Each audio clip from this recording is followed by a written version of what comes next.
नमस्ते सर। या नमस्ते। कैसे हैं आप? सर बहुत बढ़िया, आप कैसे हैं सर? एकदम बढ़िया, कंफर्टेबल आप? जी सर बिल्कुल। तो अपना नाम बताए बिना अपना इंट्रोड्यूस कीजिए। सर मैंने अपनी 10th और 12th क्लास मोसगी पब्लिक स्कूल श्री गंगानगर से कंप्लीट की है। उसके बाद सर मैंने अपनी ग्रेजुएशन 2022 में मोतीलाल नेहरू कॉलेज दिल्ली विश्वविद्यालय से कंप्लीट की है। तभी से सर मैं सिविल सर्विसेज की प्रिपरेशन कर रहा हूँ। ओके। आपकी हॉबी? Sir gymming. रेगुलर करते हैं? जी सर। बिल्कुल। तो योगा क्या is a part of gymming और या दोनों सेम ही कैसा? सर योगा अलग है क्योंकि योगा में मेडिटेशन भी इंक्लूडेड है। और विदाउट इक्विपमेंट हम योगा करते हैं फिजिकल फिटनेस के लिए। जिमिंग में मेनली हम डंबल रोड्स और मशीन का यूज करते हैं मसल बिल्डिंग के लिए। योगा को डिफाइन कीजिए थोड़ा, क्या होता है योगा? सर योगा तो जो वैसे तो योगा का जो लिटरल मीनिंग है वो union of soul with God है सर। जो योगा के आसन होते हैं और जो हम मेडिटेशन करते हैं उससे क्या है सर, हमारा एक मेंटल फोकस शिफ्ट हो जाता है, एक अल्टरनेट कॉन्शियसनेस में चले जाते हैं सर। वो लिटरल मीनिंग है या इनडेप्थ मीनिंग है? लिटरल मीनिंग तो शायद जोड़ना होगा, टू ऐड। जी sir, union of soul with God. But it is an in depth meaning, yoga is to just simply add. Sorry sir, sound proper नहीं आ रही थी आप। योगा मतलब सिंपली ऐड, जस्ट योग मतलब जोड़ना करके। जी और सर जी। योगा का जो इनडेप्थ मीनिंग है वो आपने बताया था कि ऐसा है, जो जो unification of the soul with supreme soul है। जी सर। Okay, very good. तो आपकी जो बैकग्राउंड रहे पॉलिटिकल साइंस और इकोनॉमी रहा है। हाँ जी सर। अभी रिसेंटली डीडोलराइजेशन करके काफी चल रहा है करके, अभी रिसेंट इशू फिर से हाईलाइट हुआ। और ट्रम्प साहब ने उस पर बोला कि जो भी डीडोलराइजेशन की बात करेंगे उस पर 10% एडिशनल टैरिफ लगाए जाए। Are you aware of it? Sir मेरे फैन की आवाज थोड़ी फास्ट हो रही है, मेरे को 1 मिनट का समय दे, मैं इसको स्विच ऑफ कर देता हूँ। परफेक्ट कर दीजिए।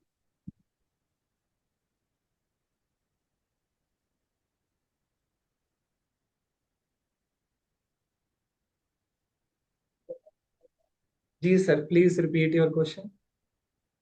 डीडोलराइजेशन क्या है? अभी रिसेंटली ये इशू फिर से हाईलाइट हुआ था। जी और सर। ट्रम्प साहब ने इसमें रिएक्शनरी बोला था कि 10% एडिशनल टैरिफ लगेगा अगर डी डॉलराइजेशन की बात करेंगे तो। जी सर। क्या मुद्दा है ये? सर डॉलराइजेशन ये है कि जो डॉलर की डोमिनेंस है सर इंटरनेशनल फाइनेंशियल ट्रांजैक्शन में, मोर देन 50% जो इंपोर्ट एक्सपोर्ट होता है, कंट्रीज एक्सचेंज करती है अपने goods and services foreign nation के साथ, वो डॉलर में ही होता है सर। डी डॉलराइजेशन का यही मतलब है कि जो डॉलर की डोमिनेंस को कम करना फाइनेंशियल ट्रांजैक्शन में, जो इंटरनेशनल फाइनेंशियल ट्रांजैक्शन होती है सर। और ओके। सर ट्रम्प इसका इसलिए विरोध कर रहा है कि अगर डी डॉलराइजेशन होगा, जैसे जापान की युआन करेंसी या चाइना की रेनमिबी करेंसी अगर ज्यादा फाइनेंशियल ट्रांजैक्शन में उपयोग होगी, तो जो यूएस का जो इकोनॉमिक डोमिनेंस है, जो कि उसकी हार्ड पावर का पार्ट है, वो डिक्रीज होगा। तो ये कहीं ना कहीं यूएस की जो हेजीमनी है वर्ल्ड ऑर्डर में, उसको चैलेंज करता है सर। पेट्रो डॉलर क्या है? Sorry sir, pardon. Petro dollar, petro dollar. Petro dollar. Sorry sir, इसके बारे में मेरे को जानकारी नहीं। Okay fine. उम्मीद करके अभी एक बिल आया था। उम्मीद प्लीज। सुना है? सॉरी सर, मैं कनेक्ट नहीं कर पा रहा उसके बिल के साथ। अच्छा फाइन, नो प्रॉब्लम। सर कोई हिंट तो बिल के रिगार्डिंग तो मैं शायद याद कर पाऊँ। ये रिगार्डिंग वक्त के था, जो वक्त। जी सर। उसका वक्फ बिल का अल्टरनेट नेम उम्मीद बिल होगा सर। हाँ, उसका जो फुल फॉर्म है वो ये बात याद कर लीजिए करके। दूसरा, जो एक उमंग करके है, आरबीआई का इनिशिएटिव है, क्या है ये उमंग? सर उमंग ऐप, आरबीआई, सॉरी सर मैंने इसके बारे में पढ़ा तो है पर एग्जैक्टली इसका ऑब्जेक्टिव अभी रिकॉल नहीं कर पा रहा हूँ। No problem. एक मैक्रो इकोनॉमिक्स होता है, एक माइक्रो इकोनॉमिक्स होता जी सर। है। क्या डिफरेंस है दोनों में? सर माइक्रो इकोनॉमिक्स तो जो इंडिविजुअल है, फर्म है, उनके जो बिहेवियर है, जैसे इंडिविजुअल किस बेसिस पे डिमांड क्रिएट होती है, इंडिविजुअल की किस बेसिस पे फर्म सप्लाई डिसाइड करती है, वो वो देखता है सर। और जो मैक्रो इकोनॉमिक है वो ओवरऑल इकोनॉमी के इंडिकेटर्स देखता है, जैसे जीडीपी हो गया, इन्फ्लेशन हो गया, अनएम्प्लॉयमेंट होगी सर। अभी गवर्नमेंट का एक इनिशिएटिव है कि वो माओवाद को खत्म कर देंगे करके। जी सर। कब तक का टाइमलाइन है और क्या इसमें रेसेंट डेवलपमेंट है? सर टाइमलाइन मैं रिकॉल नहीं कर पा रहा हूँ, मैंने जरूर पढ़ा था न्यूज़पेपर में। वैसे सर रिसेंट डेवलपमेंट तो यही है कि 2014 से लगातार जो माओइस्ट है उनका डिक्लाइन हो रहा है, उनको इनकाउंटर किया जा रहा है। और ये काफी एस्पिरेशनल है कि विद इन, मोटा मोटा अनुमान से बता रहा हूँ सर, कि विद इन 1 ईयर हमें उनको जड़ से खत्म करना है सर। क्या है माओ, है क्या माओवाद क्या है? सर माओवाद, जो मार्क्सिज्म है उसका जो चाइना में एप्लीकेशन किया गया था एग्रेरियन रेवोल्यूशन में, वो सर माओवाद है सर। माओ जेडोंग जो चाइनीज रेवोल्यूशन हुआ था उसके सर लीडर थे सर। उन्होंने क्या किया था, पीजेंट का जो रेवोल्यूशन था उससे इक्वेलिटी स्टैब्लिश की थी। जो वहां पे लैंड ओनर्स थे उनको ओवरथ्रो किया था, और एक पीजेंट की, एक वर्कर्स की खुद की कम्युनिटी बनाई थी, कम्युनिस्ट पार्टी ऑफ चाइना। तो उसी से इंस्पायर होके सर ये जो नक्सलबाड़ी एरिया है वेस्ट बंगाल का, यहाँ पे माओइज्म से इंस्पायर होके यहाँ पे कम्युनिस्ट रिजीम इस्टेब्लिश करने का इनका चल रहा है सर। तो ये जो माओवाद और नक्सलवाद सेम ही है क्या? डिफरेंस सर है ये? सर माओइज्म एक आइडियोलॉजी है।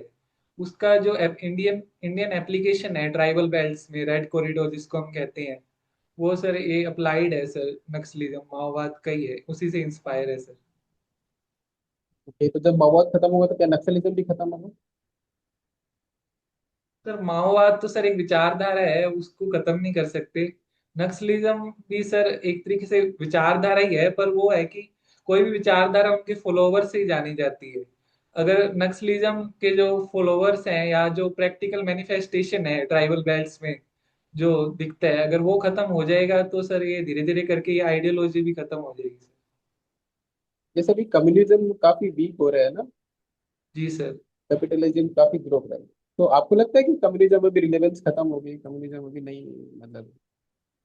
नहीं सर, कम्युनिज्म की रेलिवेंस तो हमेशा रहेगी सर, क्योंकि कैपिटलिज्म और कम्युनिज्म दोनों एक्सट्रीम आइडियोलॉजीज है सर। इंडिया ने सर एक mixed pattern of economy develop किया है सर, जहाँ पे सर हम कैपिटलिज्म उस चीज में देख सकते हैं कि हम मेक इन इंडिया स्टार्टअप्स को प्रोत्साहन देते हैं। और कम्युनिज्म उस सेंस में देख सकते हैं सर कि हम वेलफेयर स्कीम्स के जरिए इक्विटी इस्टेब्लिश कर रहे हैं सोसाइटी में। तो रिलेवेंस क्यों नहीं खत्म हो रही इसकी? रेलिवेंस तो, as as a democratic country, जो कम्युनिज्म वॉयलेंट रिवोल्ट करना चाह रहा था वो तो सर खत्म कर दिया हमने, पर जो डेमोक्रेटिक मीन से सोसाइटल इक्विटी है सर, उसके लिए सरकार प्रयास कर रही है सर। यू मीन अभी गोल अभी अचीव नहीं है, and that goal have to be achieve, जो इक्वलिटी वाला जो गोल है, जी सर। तो basic goal have to be achieve yet. एक अभी रिसेंटली बिहार में स्पेशल इंटेंसिव रिवीजन हो रहा है, जी सर। क्या है ये? सर ये है कि जो इलेक्टोरल रोल्स हैं वो अपडेट करने हैं सर। इसकी जरूरत इसलिए पड़ी क्योंकि जो बिहार में माइग्रेशन काफी होता है, जो माइग्रेशन की वजह से काफी लोग मुंबई में या देश के अलग अलग कोनों में काम करते हैं, तो वहां पे वो सामान्य रूप से नहीं रहते सर।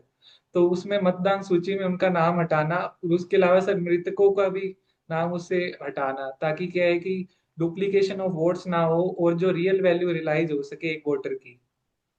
तो उसमें कंफ्लिक्ट क्या है फिर? ये तो होना चाहिए, अच्छी बात है, फिर क्यों इसके लिए लोग विवाद कर रहे हैं?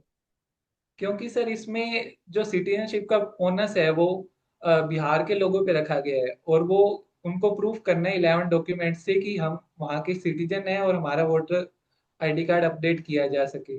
मेन विवाद सर इन 11 डॉक्यूमेंट में ही है, क्योंकि इसमें जो कॉमनली हम यूज करते हैं आधार कार्ड, राशन कार्ड और वोटर आईडी कार्ड, इसकी एब्सेंस है सर। सुप्रीम कोर्ट में भी अभी इसके पिटीशन दायर की गई थी, और सुप्रीम कोर्ट ने भी इन पे चिंता जताई है कि आप ये 11 डॉक्यूमेंट को अपडेट करें और उसमें आधार कार्ड जैसे डॉक्यूमेंट भी इंक्लूड करें सर।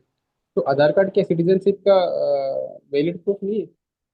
जी सर, हम आधार कार्ड में कॉमनली सभी के आधार कार्ड में नोट में लिखा होता है कि ये प्रूफ ऑफ आइडेंटिटी है, पर प्रूफ ऑफ सिटीजनशिप नहीं है सर।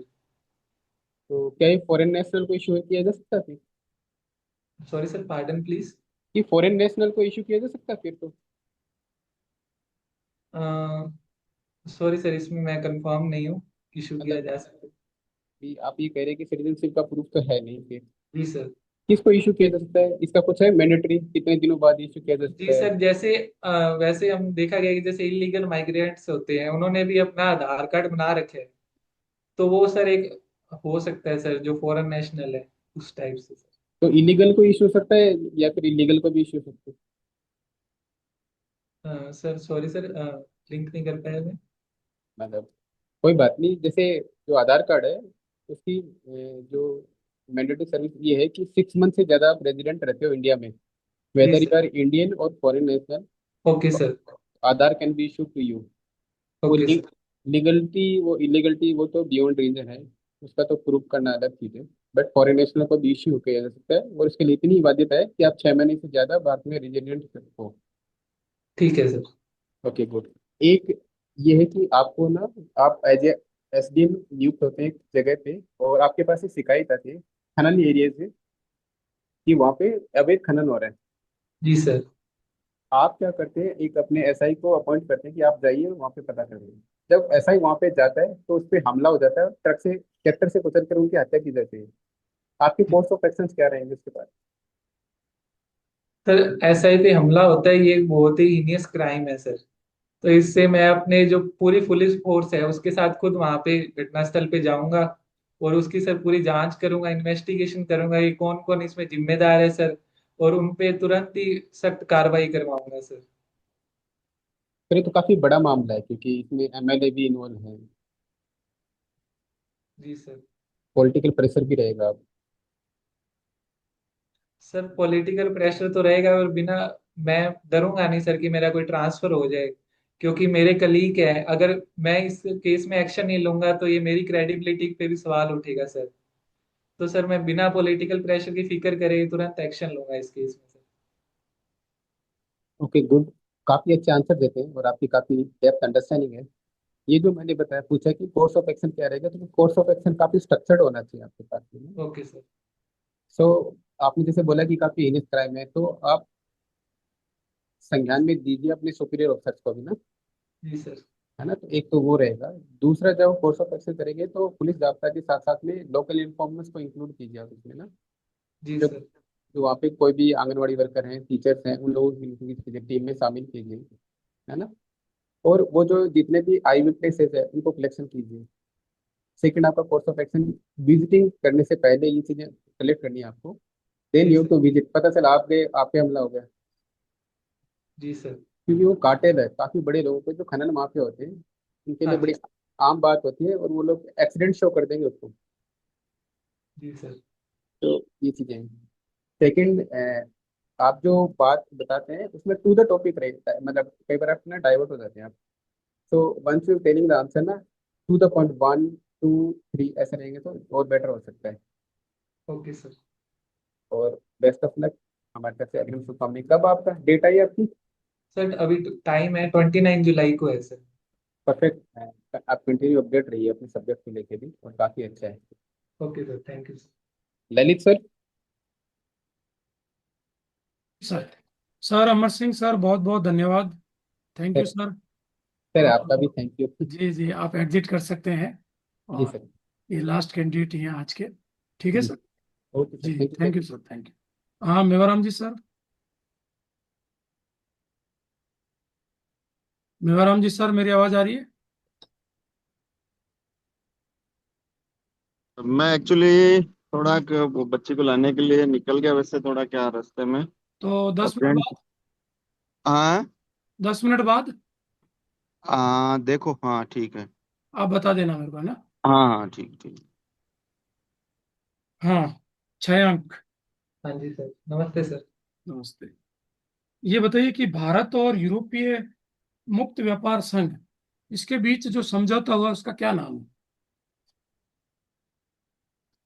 सर इसका नाम EFTA है। बाक जी सर, ये EFTA याद आ रहा है सर। ईएफटीए का फुल फॉर्म बता देता हूं मैं। यूरोपीय फ्री ट्रेड एसोसिएशन। जी सर। और सर ये थोड़ा पुराना है तो रिकॉल नहीं कर पा रहा इसका। ना ना, पुराना नहीं है, ये आज का ही है, ये न्यूज़पेपर देखो, आज पढ़ा आपने? सॉरी सर, ये स्किप हो गया मेरे हाँ। से। इसके दैनिक बीच भास्कर जो, सर थोड़ी ज्यादा इनके बीच पढ़ी। जो टेपा हुआ है, TEPA, जी sir. Trade and economic partnership agreement, okay sir. वो आज ही हुआ, इसको थोड़ा अच्छे से पढ़ना आप। जी सर। ठीक है। ये बताइए कि ये रियो ब्रिक्स समिट हुआ है, जी सर। उसका निष्कर्ष क्या निकला है? सर निष्कर्ष तो वही है, मुख्य तौर पे 3 से 4 चीजें हैं इसमें। पहला तो सर जो पहलगाम हमला है उसकी हाँ। कड़ी निंदा की गई है। हम्म। दूसरा सर जो क्रिटिकल मिनरल्स है उसमें सहयोग की बात की गई है ब्रिक्स नेशन में। हम्म। तीसरा बड़ा मुद्दा सर डी डॉलराइजेशन की बात की है, एक अल्टरनेट करेंसी फॉर्म करने की बात की गई है ब्रिक्स नेशन के बीच में। सर ये 3 मुख्य मुद्दे हैं अच्छा, सर इसमें मेरे। एक वर्ड बहुत पॉपुलर रहा है, डिप्लोमेटिक कोल्डनेस, ये जी पढ़ा है सर। आपने? सॉरी सर, ये मैंने नहीं पढ़ा। देखो, ये क्या है कि जो चीन और रूस ने भाग नहीं लिया इसमें, उनके प्रतिनिधि, ओके राष्ट्रपति सर। नहीं आए, उनके कोई जी प्रतिनिधि आए। तो क्या जी इसको सर। भारत के लिए अवसर के रूप में देखा जाना चाहिए? सर अवसर के रूप में भारत ने इसको अवसर ही बनाया है, क्योंकि बाकी जो कंट्रीज है वो ग्लोबल साउथ के पार्ट है। हम्म। तो इस जो सम्मेलन था उसमें भारत ने अपनी ग्लोबल साउथ की जो आवाज है उसको वैश्विक मंच पे प्रेजेंट किया है सर। कि जो हम्म। वैश्विक मंच है, IMF, WTO या UN सिक्योरिटी काउंसिल हो गया, हम्म। उसमें जो ग्लोबल साउथ का है वो पर्याप्त प्रतिनिधित्व, पर्याप्त रिप्रेजेंटेशन होना चाहिए सर। हम्म। हम्म। ठीक। अच्छा, ये बताइए कि जो मैंने आपको वर्ड पूछा था, डिप्लोमेटिक कोल्डनेस, इसका मैं जी अर्थ सर। बता देता हूँ। इसका अर्थ है कि जो ब्राजील है वो भारत की तरह चीन के बेल्ट एंड रोड इनिशिएटिव, जी सर। जो उसका योजना है रोड बनाने की, उससे वो भी तटस्थता दिखाता है, ब्राजील भी। इसी जी को सर। कोल्डनेस कहा गया है, डिप्लोमेटिक कोल्डनेस। और अच्छा, ये बताइए कि ये बेल्ट एंड रोड इनिशिएटिव क्या है? सर ये चाइना का जो ओल्ड सिल्क रूट है वो रिवाइव करने का एक प्रोजेक्ट है सर। यहाँ पे क्या है कि चाइना जो साउथ एशियन कंट्रीज है, जैसे श्रीलंका हो गया, म्यांमार हो गया, बांग्लादेश, उसमें इंफ्रास्ट्रक्चर प्रोजेक्ट क्रिएट कर रहा है सर। जैसे हम्बन टोटा एयरपोर्ट है वो इसी के अंतर्गत बनाया गया है सर। हम्म। अच्छा, सीपैक क्या है? CPEC sir China Pakistan economic corridor है सर। हम्म। ये economic corridor rail road connectivity के लिए है सर, जो कि पाकिस्तान ऑक्यूपाइड कश्मीर POK से गुजरता है सर। हम्म। हम्म।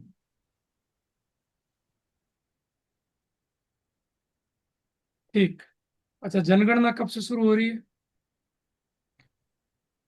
सॉरी सर, इसमें एग्जैक्ट मंथ तो नहीं है, पर सर नेक्स्ट ईयर से स्टार्ट हो रही है, नेक्स्ट ईयर के मिड में सर।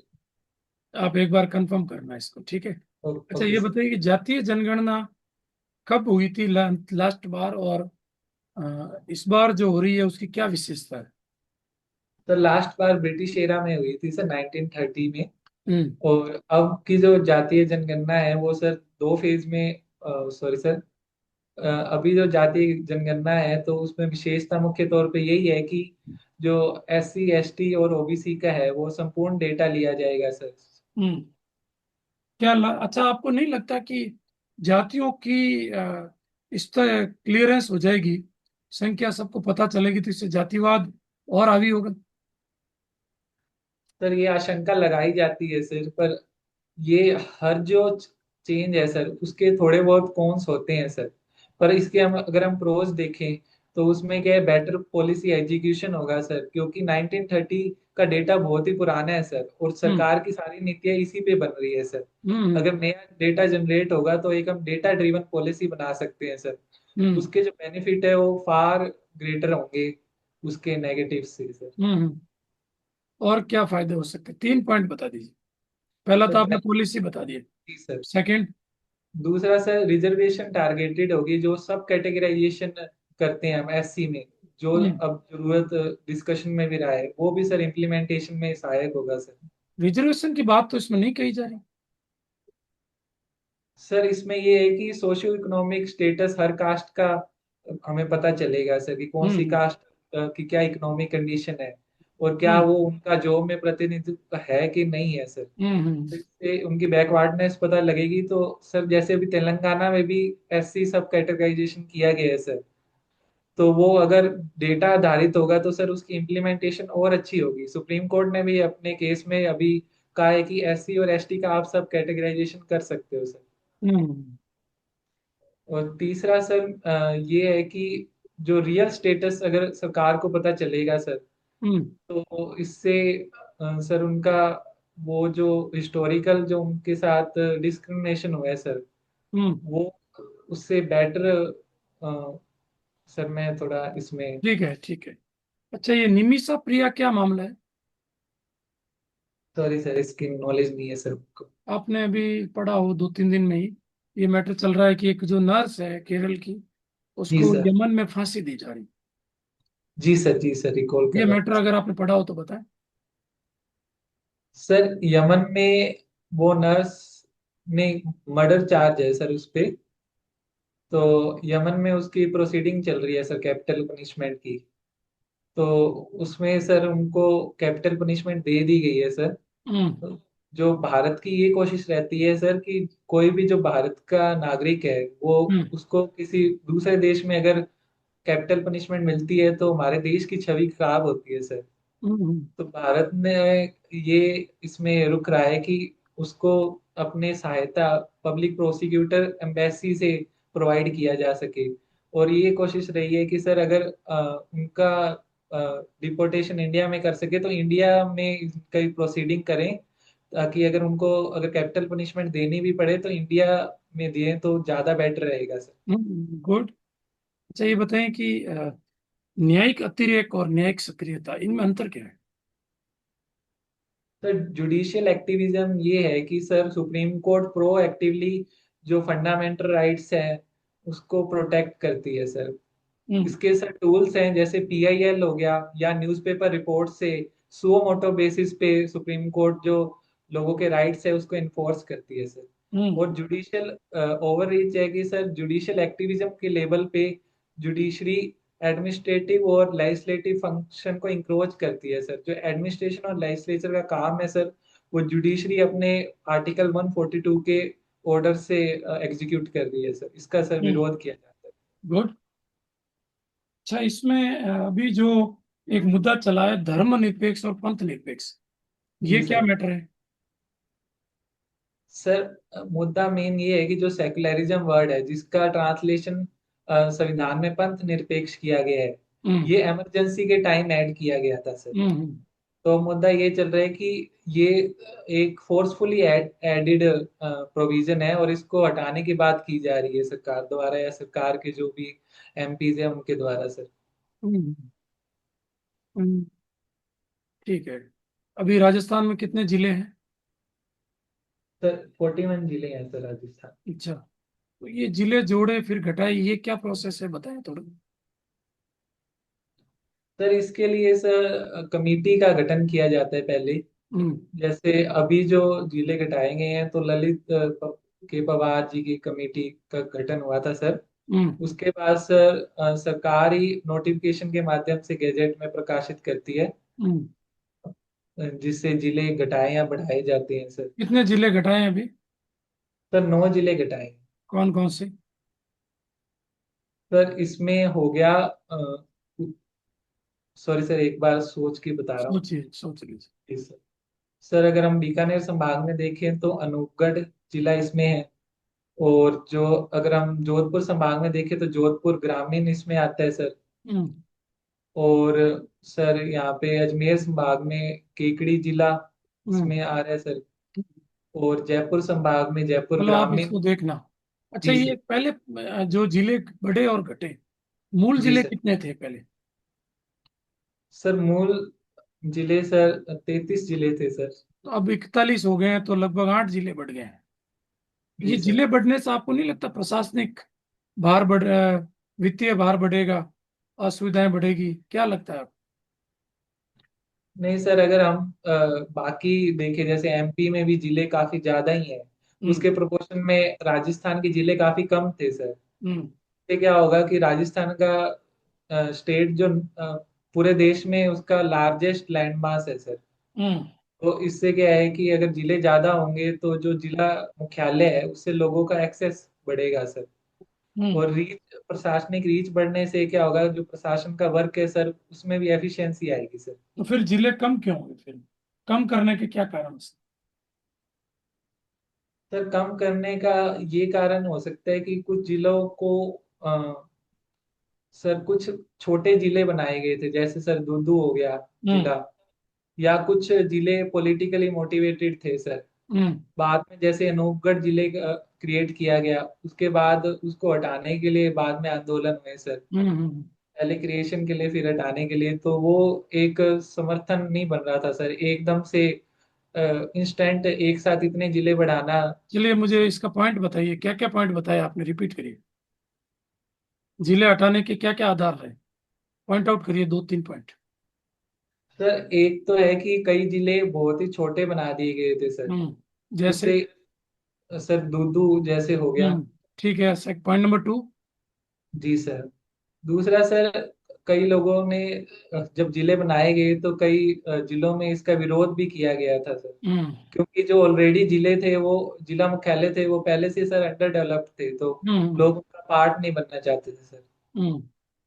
आप इसमें एक पॉइंट और ऐड कर सकते हैं कि ऐसा कहा जाता है, आप खुद की तरफ से नहीं कहें, आप ये कहें कि ऐसा कहा जाता है कि कुछ जिलों को राजनीतिक आधार पर बता दिया गया, तो जी इसलिए ये जो नई समिति है उसने इसको हटाने का प्रस्ताव रखा। बहुत अच्छा छायांक, आप बहुत मेच्योरिटी से उत्तर देते हैं और बहुत शांत भाव से बोलते हैं। आपके लिए मेरे पास कोई भी चीज निकालने के लिए नहीं है। कब है आपका मौका, कब है इंटरव्यू, कब है? सर, 29 जुलाई सर। 29 है, आप आपके पास 15-20 दिन है। बहुत जी अच्छे सर। से इसको प्रिपेयर करिए। ऑल द जी सर। बेस्ट, आप अच्छा कर लेंगे। और जी। बहुत सैली आपकी अच्छी है, इसको कंटिन्यू करें। ठीक है। Thank you so much. All the बेस्ट। जी थैंक यू सर, सर। जी सर। बेटा। सर हाँ, पीछे से हेलो। लाइट आ हाँ। रही। हाँ हाँ, थोड़ा। शरण जी, आवाज आ रही है? आ रही है हाँ सर, जी शुरू सर। करें। जी जी जी।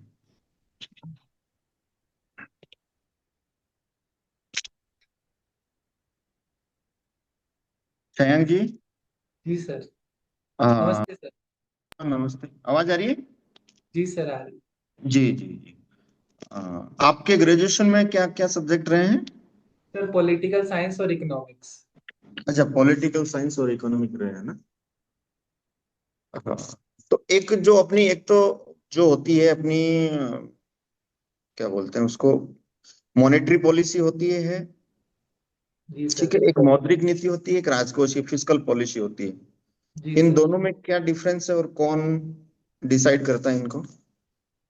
सर जो मॉनेटरी पॉलिसी है वो किसी भी देश का सेंट्रल बैंक डिसाइड करता है। इंडिया के केस में हाँ सर इसकी रिस्पॉन्सिबिलिटी आरबीआई के पास है सर। हाँ और जो हाँ। फिस्कल पॉलिसी है वो देश की सरकार डिसाइड करती है सर।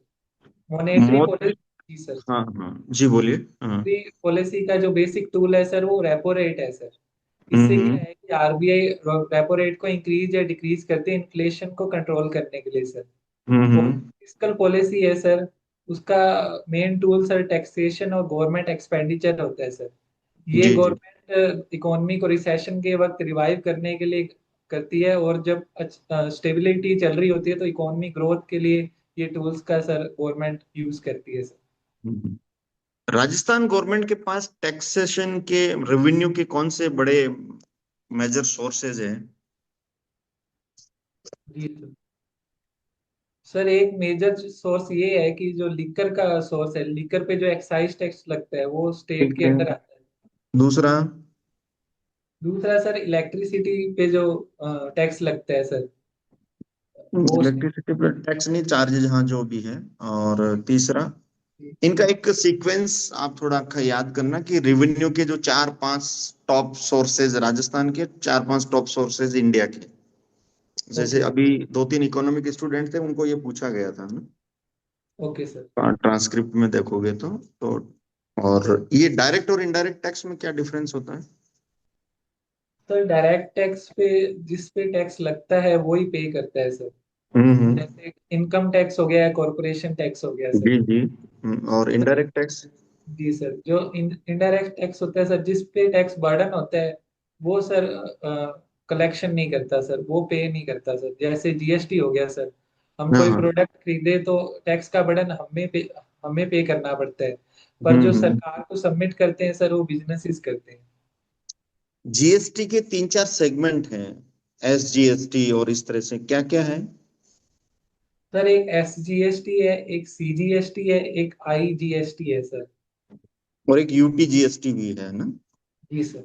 जो यूटी। दिल्ली वगैरह हाँ, वो एसजीएसटी हो गया एक तरह से, यदि वो दिल्ली में हो रहा है तो यूजीएसटी। और आईजीएसटी कब काम में लिया जाता है? सर जब इंटर स्टेट गुड्स का बाइंग एंड सेलिंग होती है सर, जैसे अच्छा कोई अच्छा। तमिलनाडु में गुड मैन्युफैक्चर हुआ और उसकी कंजप्शन गुजरात में हो रही है सर, तो ये हम्म। आईजीएसटी सेंटर कलेक्ट करेगा सर। और ये हम्म सर डेस्टिनेशन बेस्ड टैक्स है सर, कि तमिलनाडु में मैन्युफैक्चर हो रहा है पर जो कंज्यूमर है वो गुजरात में बाय कर रहा है, तो हम्म। टैक्स सर गुजरात को मिलेगा सर। अच्छा अच्छा। और सेंटर और स्टेट के जो टैक्सेशन का बंटवारा है, उनकी रिवेन्यू का जो बंटवारा है, वो एक कोई आयोग है, कमेटी है, कौन करता है? सर ये फाइनेंस कमीशन संविधान के आर्टिकल 280 में प्रेसिडेंट फॉर्म करते हैं सर, एवरी 5 ईयर वो करते हैं। हम्म। क्या वित्त आयोग की जो रिपोर्ट है वो कंपल्सन है गवर्नमेंट को लागू करने के लिए? नहीं सर, ये एडवाइजरी है, पर क्योंकि ये संवैधानिक संस्था है, अगर कोई सिफारिश इनको नहीं पालना होती तो इसका एडिक्वेट रीजन गवर्नमेंट को पार्लियामेंट में देना पड़ता है। जी जी, वेरी गुड। और एक ऑडिट होता है, और एक अकाउंटिंग होता है, और एक इंस्पेक्शन होता है, निरीक्षण होता है। आप जी सर। इकोनॉमी में शायद पढ़े होंगे ये, या नहीं पढ़ा? सर इसकी मेरे को कुछ जानकारी है सर। जानकारी है। जी सर। हाँ, तो ऑडिट के बारे में बताइए। सर ऑडिट तो किसी भी फाइनेंशियल जो बॉडी होती है या कोई बिजनेस होता है उसका हम्म। अनबाइस्ड जो एग्जामिनेशन होता है, उसके जो फाइनेंशियल स्टेटमेंट्स होती है, बैलेंस शीट्स या हम्म। प्रॉफिट लॉस स्टेटमेंट, वो एक हम्म। आउटसाइड प्रोफेशनल द्वारा किसी सीए द्वारा जांची जाती है वो रिपोर्ट, कि हम्म। उसमें कोई फ्रॉड नहीं है या बैलेंस शीट जो है वो ट्रू पोजीशन दिखा रही है कंपनी की फाइनेंशियल पोजीशन की या नहीं सर। हम्म। जैसे एक सीएजी नाम की एक संस्था है, जी सर। वो ऑडिट करती है, तो वो क्या ऑडिट करती है, उसका क्या फंक्शन है? सर जो सेंटर और स्टेट गवर्नमेंट के जो अकाउंट्स है सर, उसका ऑडिट हम्म। करती है सर सीएजी। हम्म। नहीं, ऑडिट में जैसे वो एक तो खर्चों की रीजनेबिलिटी देखती है, जी सर। फिजिबिलिटी हाँ जी देखती सर। है। हाँ हाँ। एक सर वो चलिए। देखती है कि किस पर्पस के लिए, जिस पर्पस के लिए पार्लियामेंट ने उसको खर्चे को बिल, बिल्कुल पास। बिल्कुल। एक सोशल ऑडिट का भी आजकल बहुत चर्चा में रहा है। जी सर। सर ये इसके क्या है? द्वारा जो गवर्नमेंट की जो स्कीम्स है उसका हम्म। ऑडिट किया जाता है सर। जैसे हम्म। मनरेगा होगी तो उसका ऑडिट ग्राम सभा द्वारा किया जाता है सर। हम्म। अच्छा, ये अपने कॉन्स्टिट्यूशन में चेक एंड बैलेंस का एक प्रोविजन दिया हुआ है ना? जी सर। जैसे गवर्नमेंट के तीन बॉडी होती है ना, जी किसी सर। गवर्नमेंट जैसे अपनी डेमोक्रेसी के अंदर, हाँ जी सर। जिसमें लेजिस्लेचर है, एग्जीक्यूटिव और जुडिशरी है। जी अभी सर। हालिया कुछ विवाद इनमें हुए हैं और वो चर्चा में रहे हैं। जी सर। तो ये क्या विवाद है, और आर्टिकल 200, 201 और 202 क्या है ये?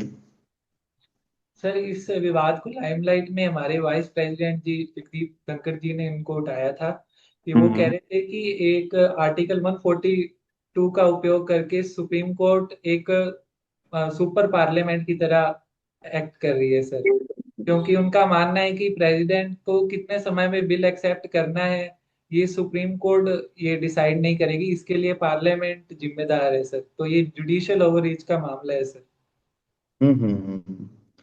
एक जुडिशियल ओवररीच होती है और एक जुडिशियल रिव्यू होता है, इन दोनों जी में क्या डिफरेंस है?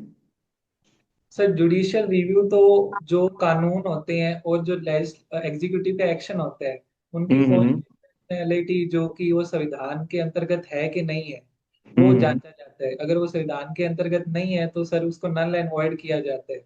और जो जैसे judicial overreach. Over as sir ये है कि जो जुडिशरी है वो एग्जीक्यूटिव और लेजिस्लेचर के कामों को इम्प्लीमेंट करती है sir. Very good, very good. आपका थोड़ा थोड़ा अच्छी नॉलेज है। और जैसे अभी एक कमेटी है जिसके बारे में, वन नेशन वन इलेक्शन, और कल आज का पत्रिका में आपने पढ़ा होगा, जी सर। जिसमें भारत के दो फॉर्मर सीजीआई उसके अंदर अपना प्रेजेंटेशन देने गए थे। जी सर। तो क्या वन नेशन वन इलेक्शन, कुछ राजनीतिक दल इसका विरोध कर रहे हैं और कुछ राजनीतिक दल इसका समर्थन कर रहे हैं, जी आपके सर। विचार में क्या ये लागू होना चाहिए? सर ये एक कॉम्प्लेक्स प्रोसेस है इसको इम्प्लीमेंट करना, क्योंकि सर हम्म। हर 5 साल में स्टेट लेजिस्लेचर और सेंटर के चुनाव होंगे सर। तो हम्म। इसको साइमल्टेनियसली इम्प्लीमेंट करने में काफी सारी अड़चनें आ सकती है सर। एक तो क्या है कि सर प्रेसिडेंट रूल बीच में लग सकता है। हम्म। और अगर कोई एक लेजिस्लेटिव असेंबली है वो जो साइमल्टेनियसली चुनाव होंगे उसके 3 महीने पहले डिसॉल्व होगी। तो इसके हम्म। लिए प्रावधान अभी इस बिल में नहीं किया गया है सर। ये बिल हम्म। उसके लिए मौन है सर। और इस पे अच्छा। ये भी इश्यूज उठाए जा रहे हैं सर कि जो इलेक्शन कमीशन ऑफ इंडिया है सर उसको हम्म। एक्स्ट्रा ऑर्डिनरी पावर्स दी गई है कोई भी इलेक्शन को डिसॉल्व करने के लिए, मतलब कोई भी हम्म। स्टेट लेजिस्लेटिव असेंबली को डिसॉल्व करने के लिए सर। तो इसके लिए सर पीपी चौधरी जी की अध्यक्षता में जॉइंट पार्लियामेंट्री कमेटी बनी है। उनका हम्म। पैनल डिस्कस कर रहा है सर। जो भी इश्यूज होंगे सर उनको हम्म। करेक्ट करके इसको इम्प्लीमेंट किया जा सकता है सर। तो ये देश के हित में ही होगा सर। नहीं, आपको ऐसा नहीं लग रहा कि इलेक्शन ईसी को जो है अपन एक्स्ट्रा ऑर्डिनरी पावर देके, जो कॉन्स्टिट्यूशन का फंडामेंटल स्ट्रक्चर है, जो बेसिक स्ट्रक्चर है, उसको कहीं ऐसा नहीं है कि अपन वॉयलेट कर रहे हैं या कुछ डाइल्यूजन कर रहे हैं, जिससे एक कॉन्स्टिट्यूशन की जो स्पिरिट है वो कम हो जाएगी, क्यों ईसी के पास इतनी पावर आ जाएगी? तो आपको ऐसा क्या लगता है कि ईसी के पास इस तरह की कोई पावर होनी चाहिए कि वो किसी भी, जो है क्या कहते हैं, विधानसभा लेजिस्लेचर को वो डिसोल्व कर सके या एक्सटेंड कर सके? सर हम जैसे एक डेमोक्रेटिक नेशन में रहते हैं तो अल्टीमेट अथॉरिटी जो पीपल्स रिप्रेजेंटेटिव्स के पास होती है सर। तो हम्म। जो सेंट्रल गवर्नमेंट है उनके पास हम्म। रियल अथॉरिटी होनी चाहिए। Election hmm. Commission of India इस केस में sir recommended advisory role play कर सकती है सर। जी और जी। अगर इसकी एडवाइस नहीं मानी जाएगी तो ये न्यूज में मीडिया में आएगा तो पॉलिटिकल प्रेशर भी बनेगा सर। पर आउटराइटली बिना डिस्कशन के इलेक्शन कमीशन सोली ये निर्णय ले वो सही नहीं है सर। हाँ, आपको आरपीएससी का चेयरमैन बना दिया जाए तो आरपीएससी में जो अभी भ्रष्टाचार के मामले उजागर हो रहे हैं, जैसे एसआई की भर्ती को लेकर है या पूर्ववर्ती आरएस भर्तियों को लेकर भी आरोप लग रहे हैं, तो आप आरपीएससी में क्या क्या नवाचार करेंगे जिससे कि आरपीएससी में भी करप्शन नहीं हो, और आरपीएससी की छवि, एक जो कॉन्स्टिट्यूशनल बॉडी है उसकी छवि इंटैक्ट रहे, और लोगों का भरोसा, जो युवाओं का भरोसा इससे जुड़ा रहे कि जो हमारा सिलेक्शन है वो फेयर हो रहा है? सर जैसे सबसे पहले तो आरपीएससी का एक शेड्यूल क्रिएट किया जाएगा, प्रॉपर हम्म। कैलेंडर जो कि अगले साल आने वाली भर्तियां हैं वो कब हम्म। कंडक्ट होगी, कब उनका रिजल्ट आएगा, उसका प्रॉपर शेड्यूलिंग की जाएगी। ताकि हम्म। सर जो युवाओं को है कोई प्रॉब्लम ना हो उस चीज में। हम्म। और सर जब भी पेपर बनेंगे तो इस बात का पूरा ध्यान रखा जाएगा कि वो पेपर किसी पॉलिटिकल इन्फ्लुएंस में आके कहीं लीक ना हो। पेपर जब बने हैं उसको हम्म। एब्सोल्यूट सिक्रेसी में बनाया जाएगा और उसकी पूरे जो इन पूरी सिक्योरिटी रखी जाएगी सर उस चीज के लिए। हम्म। नहीं, और इसमें डिजिटल टेक्नोलॉजी का कुछ यूज किया जा सकता है कि पेपर सिक्योरिटी को लेकर आईटी का उपयोग किया जा सकता सर इसमें जो कि जैसे बड़ी भर्तियां हैं तो उसका है? कंप्यूटर द्वारा वो किया जा सकता है सर। जैसे आईआईटी और नीट के जो एग्जाम्स होते हैं वो कंप्यूटर में होते हैं सर। तो नहीं, वो तो डिजिटली जैसे हम आरएस मेंस का एग्जाम तो रिटर्न पेपर होता है, वो संभव नहीं है। लेकिन जैसे मेरा ये कहना है कि जैसे पेपर लीक को रोकने के लिए कुछ डिजिटल जो आजकल जी सर। टेक्नोलॉजी है, जी इंटरनेट का सर। उपयोग है, जीपीएस का उपयोग है, जी सर। हर जो पेपर बंद सील लिफाफा है उस पे एक जी डिजिटल सर। सीलिंग हो, है ना? और जी वो सर। जब सील खुलती है तो वो आरपीएससी के कंप्यूटर पे मैसेज चला जाएगी, फला जो बुकलेट है उसकी सील ओपन हो गई है ना? जी सर। तो इसमें उसकी टाइम आरएफआईडी रिकॉर्डिंग टैग भी वगैरह। प्रयोग कर सकते हैं। हाँ, तो इस तरह के कुछ इनोवेटिव है, अपन उसके अंदर सुझाव दे सकते हैं। जी सर। आरपीएससी के जो है एम्प्लॉय को प्रॉपर ट्रेनिंग दी जाए, आरपीएससी का प्रिंटिंग प्रेस है वो आरपीएससी के अंदर ही हो, और जब तक कोई पेपर हो और उसमें प्रिंट करने वाले लोग हो उनको बाहर आवागमन बंद करके, उनकी जो है फोन वगैरह उनको अलाउ नहीं करके सीक्रेसी को बनाए रखना, इस तरह के कुछ आप इसके ऊपर सोच सकते हैं ना। जी सर। और जैसे अब आपको मान लीजिए कहीं एसडीएम बना दिया जाए, बाई द वे, जहाँ जिस ब्लॉक से आप बिलोंग करते हो, और वहां भूकंप आ गया, तो आप क्या क्या कदम उठाएंगे? सर भूकंप आ गया तो सबसे पहले वहाँ के जो आसपास की इलाका है उनको हम्म। इवैक्यूएट करूंगा सर, क्योंकि वो भूकंप दोबारा भी जनरेट हो सकता है सर। जी। हम्म। और दूसरा सर, जो स्टेट डिजास्टर मैनेजमेंट जो फोर्स है, एसडीआरएफ और एनडीआरएफ, उसको हम्म। क्षेत्र में भेजूंगा ताकि जो रिहेबिलिटेशन का कार्य है वो जल्द से हम्म। जल्द शुरू हो सके सर। उसके हम्म। अलावा सर जो फायर फायर ब्रिगेड है और जो हम्म। एम्बुलेंस फैसिलिटी है, मेडिकल टीम है वहाँ हम्म। पे, जो अ, पीड़ित लोग हैं उनके हम्म। रिहेबिलिटेशन के लिए वहाँ पे भेजूंगा। और जो एडिक्वेट कंपनसेशन है सर, जिनके घर उजड़े गए हैं तो उनको एडिक्वेट कंपनसेशन सुनिश्चित करूंगा सर। जी जी। हाँ, इसमें मेडिकल सुविधाएं हैं, वापस रिहेबिलिटेशन के प्रोग्राम हैं, और डिजास्टर, जो डिजास्टर वाला एक टॉपिक है, कुछ आपका भी तो टाइम है, तो कुछ जो है सिचुएशनल बेस्ड क्वेश्चन है, बाढ़ के, आग के, और जैसे डेड बॉडी को रख के कुछ लोग प्रदर्शन कर रहे हैं, बजरी माफिया है, इस तरह के जो सिचुएशनल क्वेश्चन है ना, वहाँ आप एसडीएम रह के या डीवाईएसपी रह के कैसे हैंडल करोगे, या लॉ जी एंड ऑर्डर को कैसे हैंडल करोगे, इस तरह के आप 5-10, और कुछ पॉलिटिकली इश्यू जो अभी चल रहे हैं देश के अंदर, जो बड़े बड़े जनगणना है, और ये जाति जनगणना है, ठीक है, और ये नागरिकता से रिलेटेड है, और बिहार के अंदर जो भी जो मतदाता सूचियों का पुनरीक्षण हो रहा है, जी सर। ये आप थोड़ा अच्छे से तैयार करें, अपने सब्जेक्ट को तैयार करें थोड़ा। और इसके साथ नेशनल इंटरनेशनल पे जो भी टैक्सेशन से, इकोनॉमी से रिलेटेड जो भी अभी करंट के इश्यू हैं, आप इनको थोड़ा अच्छे से तैयार करें। बहुत बहुत शुभकामनाएं, आपकी नॉलेज बहुत अच्छी है, थोरो नॉलेज है, आप बोलने का तरीका भी ठीक है, आप बीच बीच में हल्का सा कहीं मुस्कुरा सकते हैं, मतलब हल्की सी प्लीजेंट स्माइल। जी सर। और शुभकामनाएं, आपको अपनी मनचाही पोस्ट मिले, मंजिल। All the thank you. Best. Thank you so much sir.